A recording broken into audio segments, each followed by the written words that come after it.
kí la mú hàn yín nípa ìbò Ọ̀ṣun. Ọlọ́run kò ní fi wá sílẹ̀. Amen. Ó kí yín káàkiri àgbáńlá yín níbi tí ẹ ti ń wò wá. Lórúkọ Jésù, ìran wa kò ní kú. Amen. Ìlérí Ọlọ́run fún ayé ẹnìkọ̀ọ̀kan wa yóò wá sí ìmúṣẹ. Amen. Bí Ọlọ́run ti ń bẹ, a ó bá àánú Ọlọ́run pàdé. Amen. Nínú oṣù kẹsàn-án ọdún 2025, òní ní ọjọ́ kẹta, September 3rd, 2025, I pray that God Almighty shall make all our vision to come to pass in the mighty name of Jesus. Amen. Ọlọ́run bá mi pàdé mọ́jú òní, and òru yẹn náà mo pè yín. Bẹ́ẹ̀ni, ẹ̀yin kan lè jí mi tí mo fi sáré lọ kásùbà. Pé Olúwa bá mi pàdé. Ohun tó mo rẹ̀ fi pè yín ni pé kì í ṣe pé àmì ò lè dúró fún bí ọ̀sẹ̀ àbí ọjọ́ láti jẹ́ pé láti sọ. Ṣùgbọ́n nínú ìran náà, a rán mi pé ìdá kò sọ lónìí ọ̀ kò sọ lọ́la. Kí l'Olúwa rán mi náà ni Olúwa rán mi sí ìpínlẹ̀ Ọ̀ṣun. Olúwa dẹ̀ rán mi sí àwọn ẹgbẹ́ APC nìkan ní ìpínlẹ̀ Ọ̀ṣun. Àwọn tí ẹgbẹ́ APC ní ìpínlẹ̀ Ọ̀ṣun nìkan ni a fi àṣírí ìkọ̀kọ̀, èyí tí ó lè má ti hàn sí àwọn tí wọ́n ń ṣẹgbẹ́ gan ní Ọ̀ṣun. Ṣùgbọ́n bí Ọlọ́run ò bá rán mi, mi ò sọ. Bí n bá dẹ̀ ní Olúwa wí, mi ò sọ Ọlọ́run o, ṣùgbọ́n mi ò yọ kúrò, bẹ́ẹ̀ ni mi ò fi kún.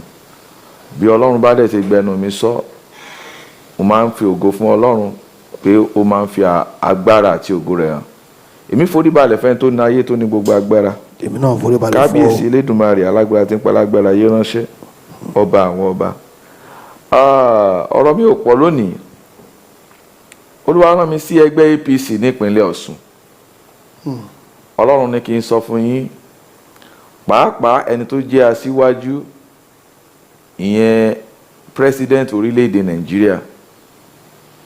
Olúwa ní oore ọ̀fẹ́ wà, ẹ ní oore ọ̀fẹ́ láti jẹ́ kí ẹgbẹ́ náà kó tayọ nínú ìbò tó ń bọ̀.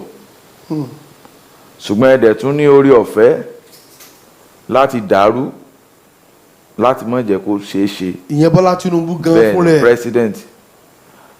Mo sọ fún yín pé mo wà nínú ìrìn àjò yín.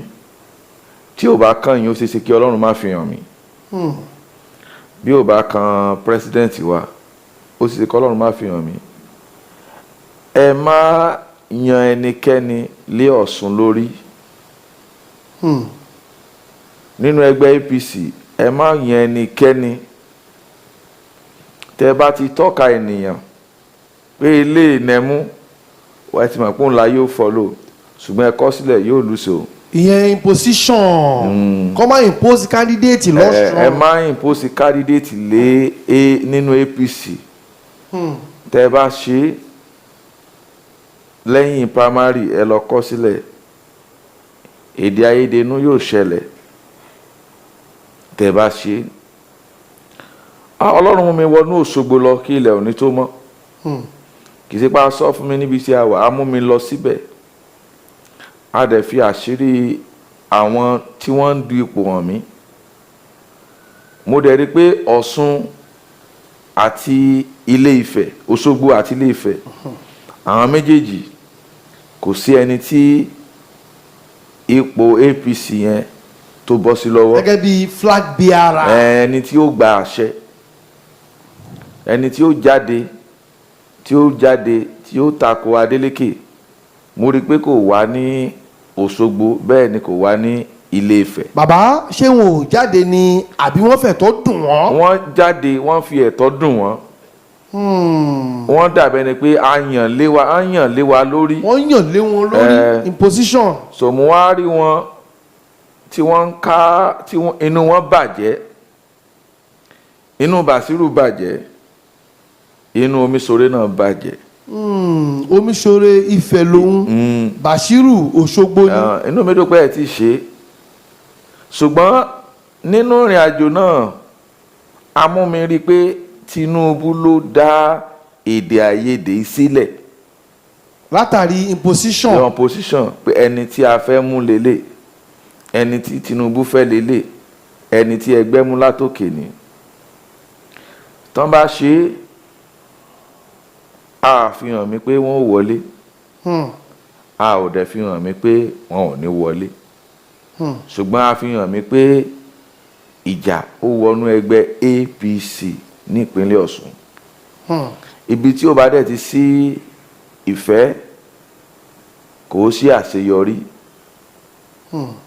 ṣùgbọ́n nínú ọ̀ràn náà mo dá májẹ̀mú pé màá sọ lónìí àbọ́là nínú ìrìn àjò ẹ̀mí náà èyí ló mú mi jáde lónìí òru tí Ọlọ́run ti fi rán yẹn hàn mí òru náà mo ti rò pé òkè yẹ kí n pe atọ́kùn mi ǹjẹ́ máa ti ráyè lónìí àbọ́là nítorí Olúwa ó rán mi ṣẹ́ sí Ọ̀ṣun APC wọ́n ní orí ọ̀fẹ́ gẹ́gẹ́ mo ṣe bá ń sọ wípé wọ́n ní orí ọ̀fẹ́ ìrántí Ọlọ́run bá dẹ̀ fi hàn mí ni ó sọ wọ́n ní orí ọ̀fẹ́ láti gba ipò lọ́wọ́ Adeleke ṣùgbọ́n nípa pé mo fẹ́ lọ́wọ́ agbára ẹni báyìí ní kẹ́ ẹ mú tí mi ò mọ ẹnikẹ́ni wọn rí mi ò bẹ́nikẹ́ni wọn ṣe rí ṣùgbọ́n kò sí àṣírí tí ó hàn sí ẹni tó ní ayé àti ọ̀run ènìyàn ń wojú bẹ́ẹ̀ ni ọba tó ní ayé ń wo ọkàn èròǹgbà tán fẹ́ ṣe lọ́sùn tí ẹ bá impose èèyàn lé àwọn tó kù lórí ó ṣeé ṣe kí orí ọ̀fẹ́ tí àwọn APC ní kí wọ́n sọnù bọ̀ bí orí ọ̀fẹ́ nìkan ó bá sọnù orí ọ̀fẹ́ nìkan oríire tó bá sọnù lọ́wọ́ wọn Adeleke ó gbà Adeleke ó sì máa lò lọ. Olúwa ní kí n sọ fún yín ní ìpínlẹ̀ Ọ̀ṣun Ọlọ́run rán mi sí yín ẹ mọ́ impose ní primary tẹ́ ẹ fẹ́ ṣe mi ò mọ̀gbà tẹ́ ẹ fẹ́ ṣe mi ò mọ àwọn tí ẹ fẹ́ jọ fẹ́ ṣe mi ò gbọ́sùn mi ò dẹ̀ mẹ́nibọ́dì rí ìmú bàbá Tinubu lágbà mú sọ̀rọ̀ bàbá Tinubu mi ò rí wọn rí mi ò ríran wọn rí gbowó fún mi torí ẹni sọ pé owó náà gbé fún bọ̀ ìran yín tó ń ṣẹlẹ̀ lọ́wọ́lọ́wọ́ ni mo sọ fún yín yẹn tábà rẹni tó jẹ́ ara àwọn lídà Ọ̀ṣun tó bá fẹ́ parọ́ kó jáde kó wá sọ fún mi wà ìmọ̀ndàrí náà káyé ní tí Ọlọ́run tó ní ayé fi hàn mí nìyẹn kì í ṣe pé bóyá ìran iṣẹ́ mi ni kì í ṣiṣẹ́ ara bó ṣe rí gẹ́lẹ́ ni mo sọ ẹ̀ àwọn tí ó dẹ̀ kọ́kọ́ jẹ́ alátakò election yín tí ẹ̀ bá tó bó ṣe kẹ́tò number 1 ni ó jẹ́ omi sóre. tó bá fi ẹ̀tọ́ dùn wọ́n nífẹ̀ẹ́. bẹ́ẹ̀ ni tí ẹ̀ bá tó bó ṣe kẹ́tò number 1 alákọ̀ọ́kọ́ tí ó jẹ́ ẹ̀tọ́ yín òun náà ni bí ẹ ṣe ń sùjọ lọ́wọ́lọ́wọ́ báyìí tí ẹ̀ bá ṣe primary yín dáadáa tẹ́ bá fi èrú tó gbogbo àwọn tó sátọ̀ yín náà máa sá padà. Olúwa ní kí n kìlọ̀ fún yín Olúwa dẹ̀ ní kí nínú ọ̀ràn yẹn dẹ̀ ni ààrẹ orílẹ̀-èdè ló fà á ààrẹ ní complaint tí wọ́n ń sọ nínú ọ̀ràn. ìyẹn Alhaji Ahmed Bọ́lá Tinubu. yes president wa gan ni wọ́n ń tọ́ka sí pé ó fà á kì í ṣe pé bóyá chairman Ọ̀ṣun president gan náà dárúkọ ni pé aṣíwájú ló fà á pé ẹni tí àwọn fẹ́ lélẹ̀ ẹni tó dẹ̀ fẹ́ yẹn òun kọ́ ni àwọn èèyàn fẹ́ ṣùgbọ́n nítorí pé wọ́n fẹ́ wọ́n dẹ̀ filẹ̀ ṣùgbọ́n lẹ́yìn yẹn ẹgbẹ́ náà dàrú nípínlẹ̀ Ọ̀ṣun. àlàáfíà ni fún Adeleke sì jáwé olúborí ní tiẹ̀. yóò jáwé olúborí ìgbà tí ò bá ti sí rẹ̀ pọ̀ but 100% sure tí tán bá impose lọ́sùn tán fagídí impose lọ́sùn tí ò bọ́ sóṣogbo tí ò bọ́ sí Ifẹ̀ ẹ̀mọ́ yẹn parọ́ tán yìí mi ò rò pé ẹgbẹ́ mi máa ń sọ pé gbà mí kò possible ẹ̀bọ̀ mi torí ibi tí ìran bá dé náà ni kò fi agbára rẹ mọ́ mi ò rò pé APC lè wọlé. tí imposition bá wáyé. bẹ́ẹ̀ ni. tí wọ́n bá lo agbára òkè agbára. tán bá lo agbára òkè ẹni tí bàbá fẹ́ lélẹ̀ tán bá lò lọ́sùn wọ́n máa lose.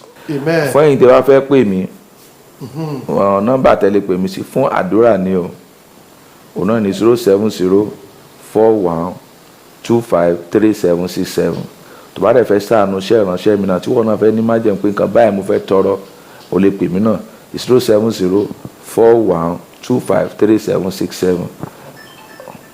tó ẹ̀yin wa tí àwọn àgbà láyé bàbá ti sọ̀rọ̀ wọ́n ti ní kí àwọn ará Ọ̀ṣun kí wọ́n ti ká ṣe dára kí Bọ́lá Tinubu náà káwọn náà kọ́ mọ́ láwọn fẹ́ ìpóòsì ẹ̀jẹ̀ kí wọ́n ṣe nǹkan ọlọ́sùn ọlọ́fà àlùbáríkà sí àwa náà ilé wa àtọ̀lẹ́lẹ́wà kò ní bàjẹ́ o.